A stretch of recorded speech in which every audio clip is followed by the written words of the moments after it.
Hi, David Odell with Odell Complete Concrete. Today within this video we're going to show how to retrofit an existing concrete pad, set a shed or garage on. Here's the existing concrete we'll be working with, and what happened is the homeowner wants to put a tough shed on top of this concrete. Well, tough shed won't put it on top of the concrete because they want it raised, you know, underneath the shed so the wood doesn't rot out. So what we're going to do is we're going to add a 6-inch wide, 6-inch high curb right on top of the concrete. And this is the setup. This is how we're going to start the job. We're going to drill the 2x4 1.5 inches back from where the curb is going to actually set, the curb outside curb face. Start with a 2x4. We're just going to use Tapcons. We're drilling 3/16-inch holes into the existing concrete, and then a Tapcon. We're only putting about 3 Tapcons for every 12 feet on the outside perimeter. Now the 2x6 we're going to screw into the side of the 2x4 as you see here, and once we go around the entire outside perimeter, that finishes the outside of that curb. Then we have to do the same thing on the inside of curb face. This particular piece of concrete that we're working off of is pretty level. There's only about 1.5 inches slope in any direction, so that's very minimal. Considering this particular garage is 18 feet by 12 feet. The 12-foot end of it, that's going to be an 8-foot door, so we're going to do 3-foot returns on both sides of the door, an 8-foot wide door that's going to be at the end of this structure. Notice how I've just put 2x4s sporadically, it's not continuous. You don't really need them continuous because like I said, we're only putting about 3 Tapcons every 12 feet, so you don't need 2x4 all the way down inside or the outside of that 2x6. You just need them every maybe 3-4 feet. If you had all short wood, you had no long stuff to work with, you just use some scrap 2x4, scrap 2x6. It really doesn't matter what you use to hold that 2x6 up. As long as you can anchor it to the concrete, you're good.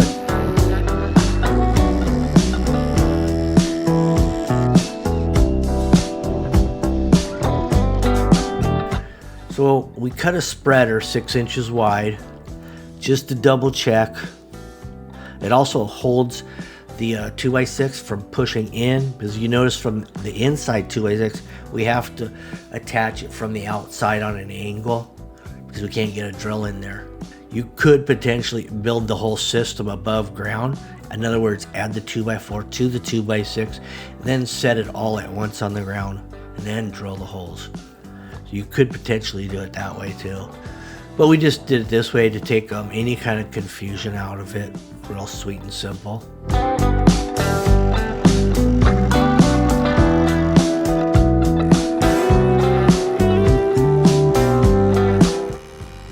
This end of it is the garage door opening. It's 8-foot wide. So these are just some 3-foot returns right here. You know, all the screws that I've drilled into the concrete and all the screws that I'm using to drill into the boards are all reused. I've reused them. The Tapcons I've probably had for about 6 years. Just keep reusing them over and over. The screws I've already used on a few jobs. I have the torque screws so they don't slip when you're trying to drive them into something. Here's the important part about this system. Adding a concrete curb on top of concrete is attaching it to the existing concrete. So we're going to use all thread. I'm using some 5/8 all thread. They're galvanized and they're going to be on the ends, my 5/8 inch diameter, and these are 12-inch long all threads, pre-cut right from Home Depot or Lowe's. That's what's going to hold the building down on top of the curb. It's also holding the curb from even moving. So it's serving multiple purposes right here by having that all thread go through the concrete to the existing. It not only holds the curb in place, but it holds the building. Everything, the curb gets sandwiched in between the building and the existing. So that's another bonus that curb can't move that way. Now we're using 1/2-inch rebar all the way around on the curb. We're just going to set it right around the middle. You know, 2.5 inches off the bottom. We're going to set that, and we're doing a continuous rebar. And these are all 20-foot length rebars. So we just bent both ends there to fit that 18-inch or 18-foot width in there.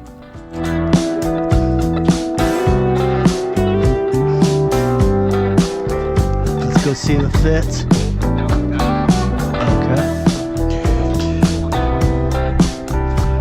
You like it? I'm good here too. Now here's another important step when you're bonding concrete to concrete. We're using the bonder, the adhesive. So we got the chef Eric, he's got a nice little batter going there and he's spreading it down, but that is the concrete glue. He's spreading with a brush. I got him to bring his apron today from work. He's the head chef over there at Perkins. This is a part-time gig for him.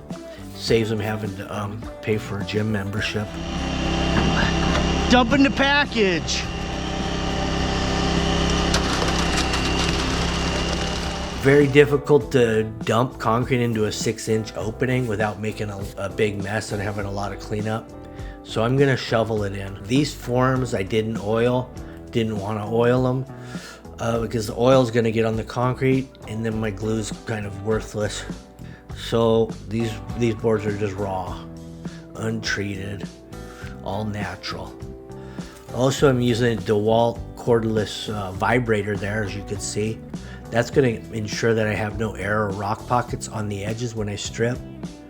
A lot of curbs you'll strip same day, you know, within 4 hours of placement, and then you'll smooth them out.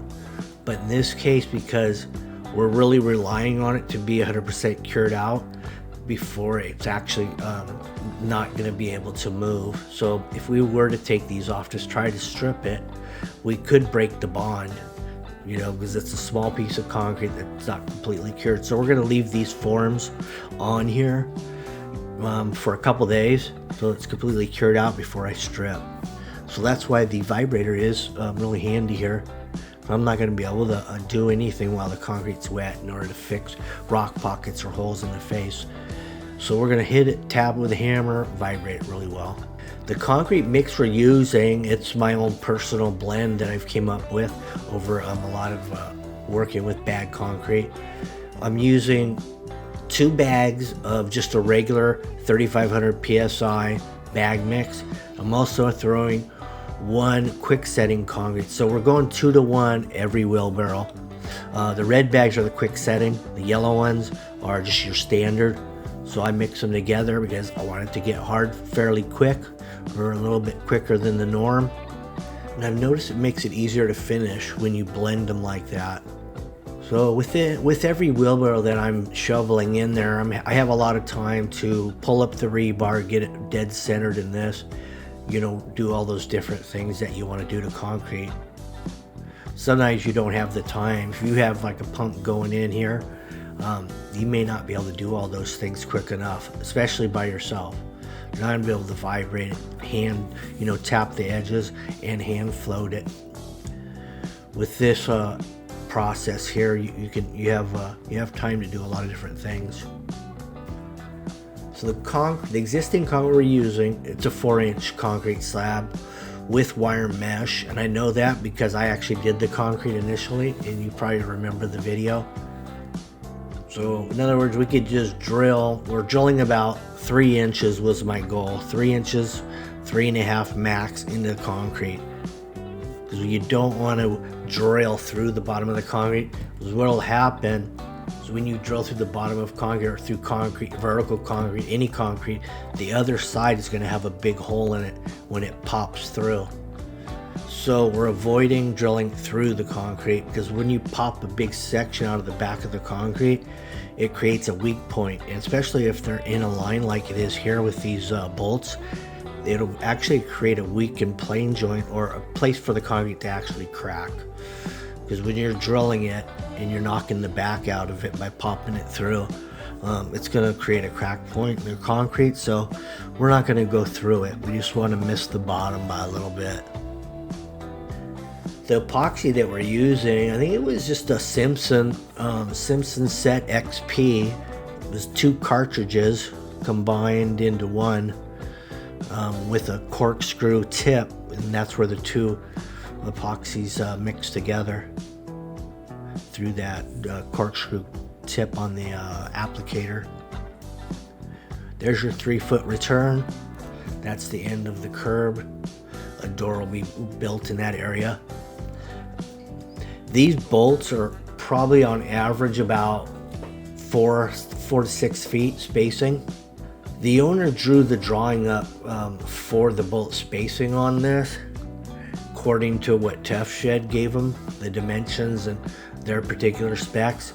So that's where these bolts are going. Basically, you want them about 1 foot off of each corner, and then you want to go whatever your spacing is. Now, if there's windows, you want one on each side of the window, about 1.5 inch setback to allow for a different type of hardware to hold down those studs that went up outside the windows. But in this case, we don't have windows, so we didn't need to account for all that. All we have is the front door. We're about 1 foot inset off the edges of concrete on both sides, and we're 5 feet off of the property line. Those are typical setbacks. In order to get a permit for something like this, you need those setbacks. So 5 feet from the side yard in to the building line.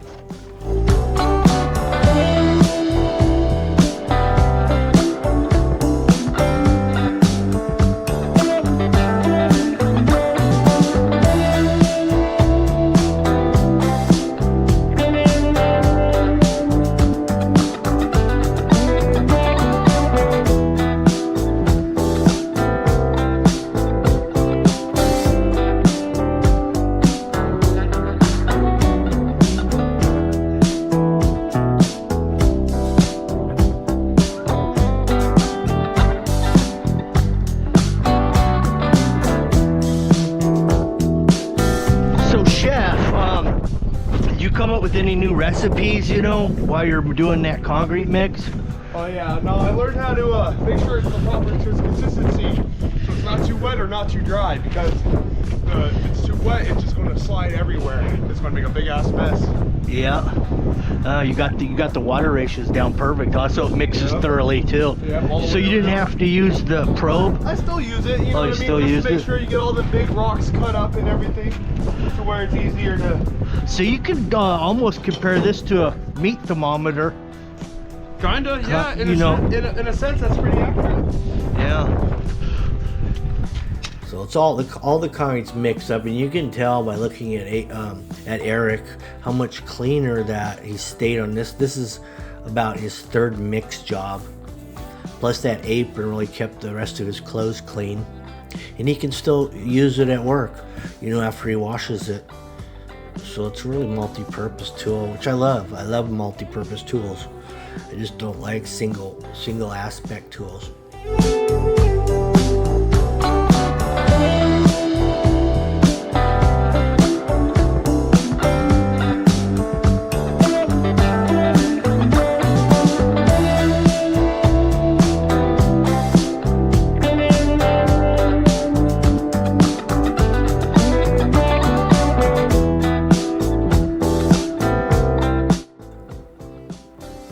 All right, here's the next day, and this is the form removal process. You got to have your drills, the ones that you use to install it in order to get them out. The same bits, in other words.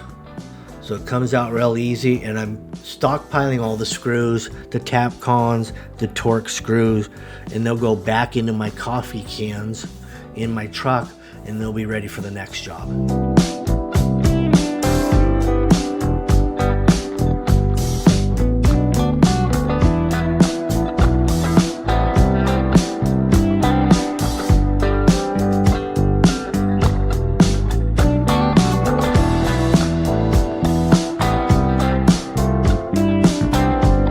There it is. She turned out beautiful.